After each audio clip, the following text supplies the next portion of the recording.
Time today. Good afternoon. We are pleased that Congress has been able to meet our defense spending requirement and come together on a 2-year spending bill. This still achieves our top priority, a much-needed increase in funding for our national defense. This deal also increases budget caps, ends the sequester, and provides certainty for the next 2 years. Defense spending will match the request made by the Pentagon and will reflect what the President signed into law with the National Defense Authorization Act. The bottom line is that thanks to President Trump, we can now have the strongest military we have ever had. Additionally, this deal increases the debt ceiling to March of 2019, which moves us away from crisis to crisis budgeting. It also ensures funding for our other critical priorities, including rebuilding America's crumbling infrastructure, tackling the opioids epidemic, and taking care of our great veterans. To discuss this agreement in more depth from a military perspective, we have Secretary Mattis here with us today. Secretary Mattis will come up to make a brief statement and take a few questions on the importance of funding our armed forces, and then I will be back up after him to answer questions on news of the day. Thank you, Mr. Secretary. Thanks. Well, good afternoon, ladies and gentlemen, and thank you for taking time out of your schedules to be here today. I've spent the last day and a half on Capitol Hill briefing the members of Congress on our 2018 National Defense Strategy. I'm heartened that Congress recognizes the sobering effect of budgetary uncertainty on America's military and on the men and women who provide for our nation's defense.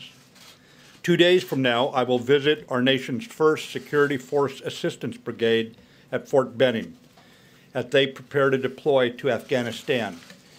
To advance the security of our nation, these troops are putting themselves in harm's way, in effect signing a blank check payable to the American people with their lives. Our military has been operating under debilitating continuing resolutions for more than 1,000 days during the last decade. During last week's State of the Union address, President Trump said, "Weakness is the surest path to conflict." In a world awash in change with increasing threats, there is no room for complacency. Failure to implement or fund the 2018 National Defense Strategy will leave us with a force that could dominate the last war, yet be irrelevant to tomorrow's security. We need Congress to lift the defense spending caps and support a 2-year budget agreement for our military. America can afford survival. For too long, we have asked our military to carry on stoically with a success at any cost attitude. The fact that our volunteer military has performed so well is a credit to their dedication and professionalism. We expect the men and women of our military to be faithful in their service, even when going in harm's way. We have a duty to remain faithful to them. Absent a budget this year, America's military will not be able to provide pay for our troops by the end of the year. We will not be able to recruit the 15,000 Army soldiers and 4,000 Air Force airmen required to fill critical manning shortfalls. We would not be able to maintain our ships at sea with the proper balance between operations and time for training and maintenance. We would have to ground aircraft due to a lack of maintenance and spare parts, degrading our pilots' proficiency. We would deplete the ammunition, training, and manpower required to deter war. And we would delay contracts for vital acquisition programs necessary to modernize our force. I cannot overstate the negative impact to our troops and families' morale from all this budget uncertainty. Today's congressional action will ensure our military can defend our way of life, preserve the promise of prosperity, and pass on the freedoms you and I enjoy to the next generation. Thank you. I can take a couple questions here. Yes, sir. General, how damaged would a shutdown be? Would a government shutdown be, given that we have this deal? If there was a decision to shut the government down because, for example, the wall wasn't funded in this deal, how bad would that be to the military? Shutting down the government would be very damaging to the military for all the reasons I just cited about a continuing resolution, but then aggravated by the shutdown itself, where we actually send home all non-uniformed personnel except those in a few critical areas. It just paralyzes everything that we do if we go into that, other than the ongoing active operations at sea, and there The troops will continue to fight. The ships will stay at sea. But the bottom line is training's delayed. The impact just ripples through the force. And it doesn't just happen today. It ripples on as people who are not flying are no longer gaining the level of skill that you and I would associate with them even a year from now when they're promoted. Yes, sir. Mr. Secretary, you mentioned you've been spending the last day and a half on Capitol Hill. This is a Senate arrangement. Do you have any sense, sir, if the House leadership on the Republican side is equally receptive and as enthusiastic as you are? And also, service secretaries, particularly the Navy Service Secretary, has said the funding problems are not maybe a direct cause, but contributed to the deaths of seamen in the South China Sea, the two most recent accidents. Can you tell the country, if this money is in fact provided, all of the problems associated with training, maintenance, that have been plaguing the military will be eliminated? I am optimistic that what the House did earlier this week and what the Senate did today can come together this week and give us the budget that then enables us to carry out our responsibilities. By ours, I mean all the leaders in the Department of Defense who will address the issues you just brought up. Obviously, a lot of work goes into the execution then, the quality of the training, but you can count on us. We'll earn your trust on this. We will spend the money wisely.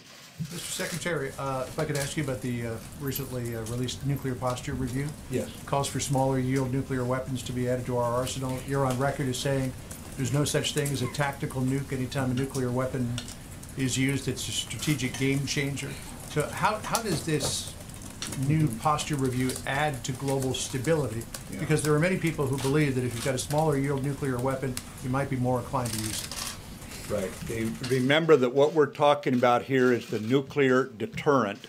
And in that nuclear deterrent, we believe that some nations could miscalculate, one in particular, and that nation could assume that if they used in a conventional fight a small yield bomb, we would not respond with a very large yield bomb.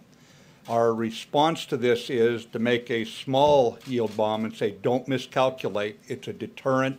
Remember, deterrence is dynamic. It changes from year to year, from decade to decade. We have to address deterrence in its current construct. So we do this.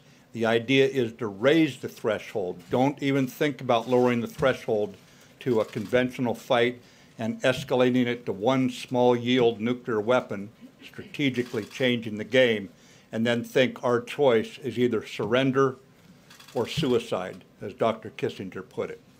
Yes, ma'am. Can you talk about where things are in the planning stages for this military parade the President is seeking, and what any cost estimates you have at this point are? I think we're all aware in this country of the President's affection and respect for the military. We've been putting together some options. We'll send them up to the White House for decision. A question about North Korea, but I'd like to follow up on Catherine's question there. You just laid out the argument for fully funding the military, why you think every dollar counts. So why divert time, energy, financial resources to the planning of a parade, as the President has asked? Again, I think that what my responsibility is to make certain I lay out the strategy and make the argument for the oversight of Congress to make a determination of fully funding us. As far as the parade goes, again, the President's respect, his fondness for the military, I think is reflected in him asking for these options. Yes, ma'am. I'm sorry, North Korea. Can I ask you whether you think that war is actually nearer or closer with North Korea than it was at the time the administration took office? And do you support any kind of meeting or communication between Vice President Pence and North Korean officials at the Olympics? Well, on the second, Vice President Pence is quite capable of making the call on that while he's in Korea. As far as the situation with Korea, it is firmly in the diplomatic lane. We have seen much stronger diplomatic action. For example, the last 3 United Nations Security Council resolutions, unanimous. And how often do you see France and Russia, PRC, China, and the United States, Great Britain, all voting, and other countries all voting unanimously? I think that makes it very clear this is firmly in the diplomatic lane. And we, of course, back up Secretary of State Tillerson's foreign policy efforts as guided by the President with viable military options. But thank you very much, ladies and gentlemen. Is there one more on Syria? Good to go? Yes, sir. All right.